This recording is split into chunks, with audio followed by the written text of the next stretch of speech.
Hi అండి, welcome to life of Rama channel. ఇదేంటంటే మా సిల్వర్ వినాయకుడిని చూడడానికి వెళ్తున్నప్పుడు తీసాను అనమాట ఈ వీడియో.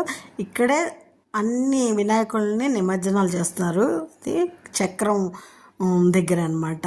చక్రం అది ఉంటుంది కదా, అక్కడ కృష్ణుడి గుడి ఉంటుంది అక్కడ అనమాట. వచ్చేటప్పుడు చూస్తుంటే అన్ని బోళ్ళని విగ్రహాలు నిమజ్జనానికి వెళ్తున్నాయి అనమాట. వేళ అదే చిన్న వీడియోలో మీకు చూపిద్దామని తీశాను. మా ఇంటి దగ్గరికి వెళ్ళేటప్పటికి మేము వాకింగ్ కూడా అయిపోతుంది కదా, అలా నడుచుకుంటూ వచ్చాము.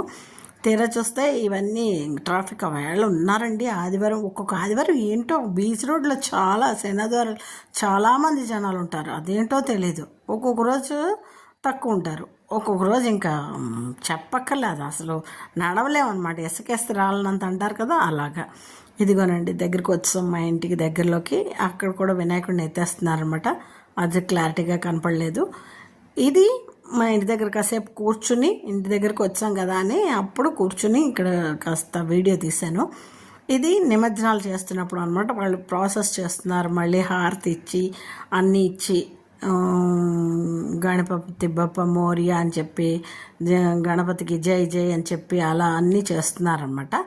తీరా చూస్తే వాళ్ళు వెళ్ళి పాపం వాళ్ళని వెళ్ళనివ్వట్లేదు. ఎందుకంటే మరి ఆటుపోట్లు ఉన్నాయి సముద్రానికి, అందుకోసం జిఎంసి వాళ్ళే వెళ్ళి, ఇక్కడ చాలామంది పోలీసులు కూడా ఉన్నారు, వీళ్ళే వెళ్ళి శుభ్రంగా నిమజ్జనం చేసి తీసుకొస్తున్నారు అనమాట. అప్పటిదాకా వీళ్ళు ఉండి చూసుకుంటున్నారనమాట.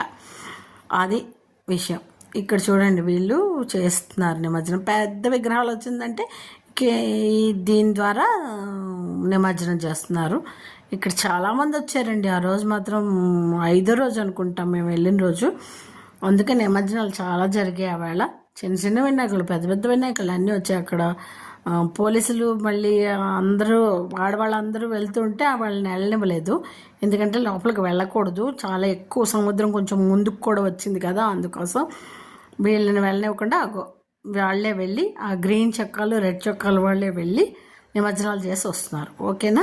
ఈ వీడియో నచ్చినట్లయితే ఒక లైక్ ఇవ్వండి, ప్లీజ్ సపోర్ట్ చేయండి. బాయ్.